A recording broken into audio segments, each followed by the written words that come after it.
And if you told me that like 20 years from now, if you told 24-year-old Jesse 20 years from now, you'd be sitting in a chair on stage in South Texas talking about that Japanese anime, I would be You believe that at the time it was just another gay. I would be like, yeah, right, we're gonna have like electric cars, what else?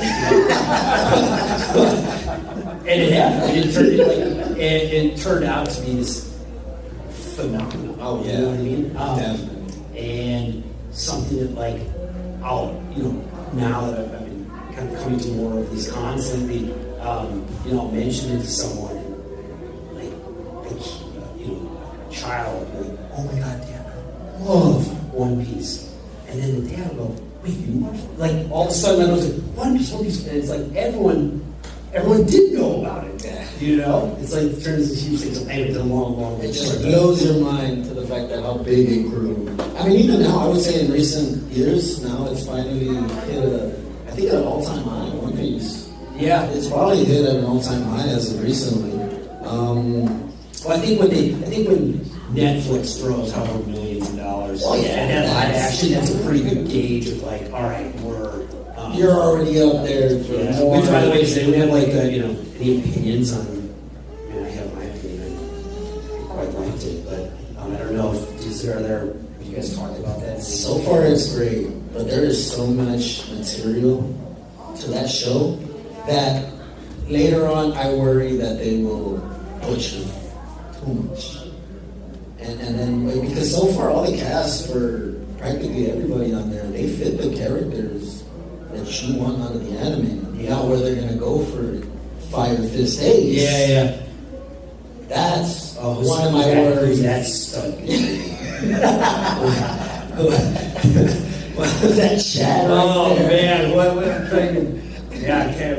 I wish I was like so bad at pulling names out of it. But yeah, that'll actually be really fun when you go... When they like announce like,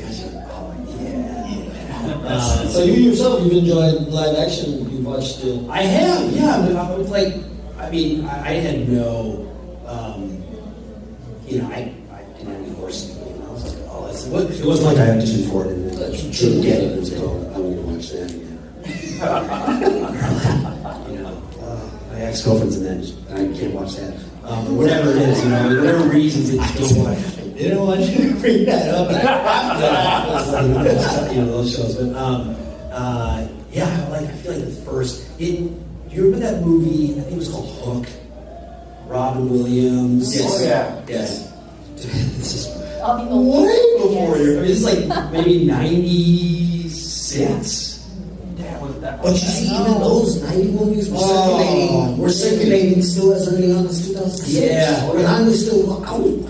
You have to go to the tape and figure out what they were. But I want to say, because I felt like I was like 6. Man, it could have been early 90s, to be honest. It was like, because I remember kind of still being a kid and watching it and being like, this is magic. Right? And that was maybe Twinkle. What's the... As I whispered to the mic, hey, Secret, is that Twinkle Bell? What is that? Tinkerbell. And then just whisper in the house, Tinkerbell. Different movie. Tinkerbell, I believe was CGI, or it was like the Greek.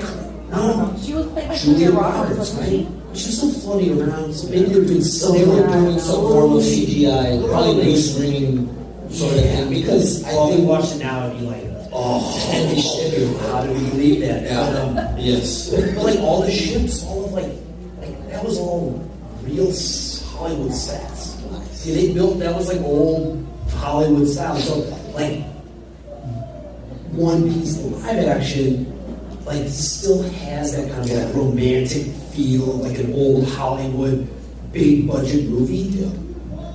Even though what they're doing is way harder because it is all green screen acting, and that's tough. That is really that's a lot harder than doing voiceover.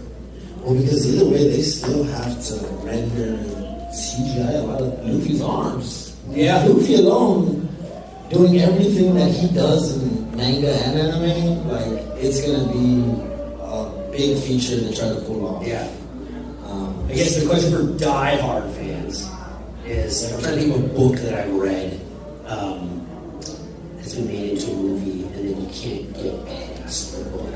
But the movie, when you talk to someone doing the book, it's like, oh, that's incredible. Well, that's tough. And then you go, well, yeah, but you didn't really check into the book. Like, you know, he has purple hair. And the guy's like, who cares about his purple hair? The movie was awesome. So, those nitpickers, the ones that are like, oh, but I've been there too. I'm not saying I'm not.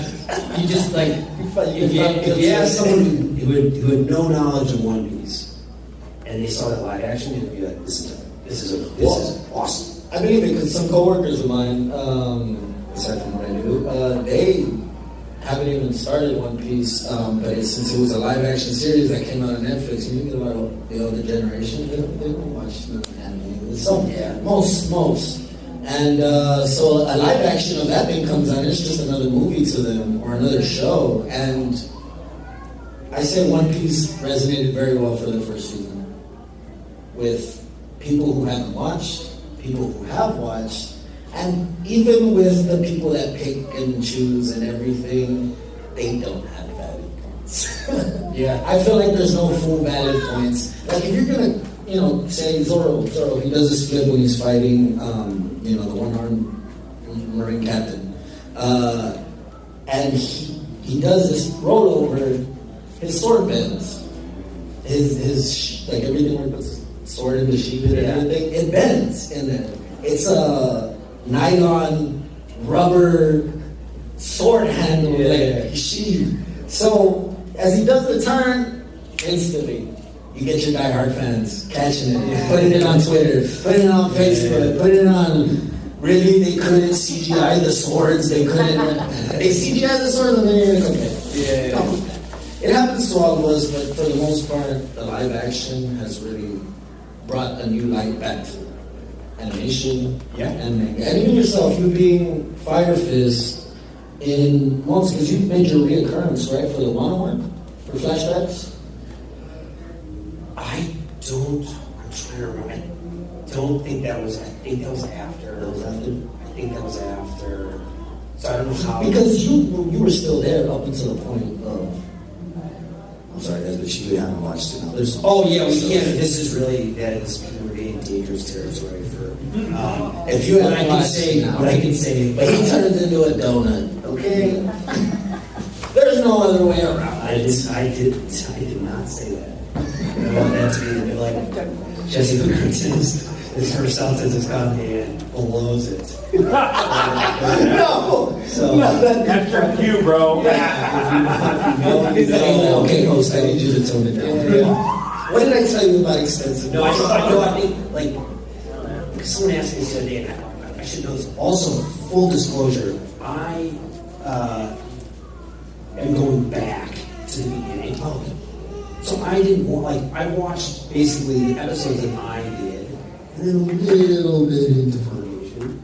And then kind of that still wasn't that where we're like living in a world where you could just like stream from your phone in your free time. It still was kind of like a little bit DVD land, which being a 20-something in New York, I was like just casually watching DVDs on much. But I now have a 3-year-old daughter, and we are going to think, we'll see. Right now she's like a Muppets Spidey and Friends person. So I don't know if One Piece is gonna really grab quite yet, but I'm looking forward to kind of going back to the beginning and just one everyone who comes and is so excited to share their experiences and what it was like, either seeing it, finishing it, you people are like, oh, I just got done here. I'm caught up. And you're like, wow, that is awesome. That's dedication. So I look forward to being that person. And then being able to do it with my daughter. And then also maybe not spoiling it for her, but also one day being able to go, does that guy sound familiar? A little bit? No? You're hoping that's a big moment for with you and her. A little bit? No? It doesn't. Okay. Does radio know? All right. Spidey and Friends. Just Hulk. She loves Hulk. I want her to love Ace, but right now she loves Hulk and Spidey and Hulk smash everything. I'm glad. That's okay. That's what we have you on here for. I mean, because even then, I mean, as long as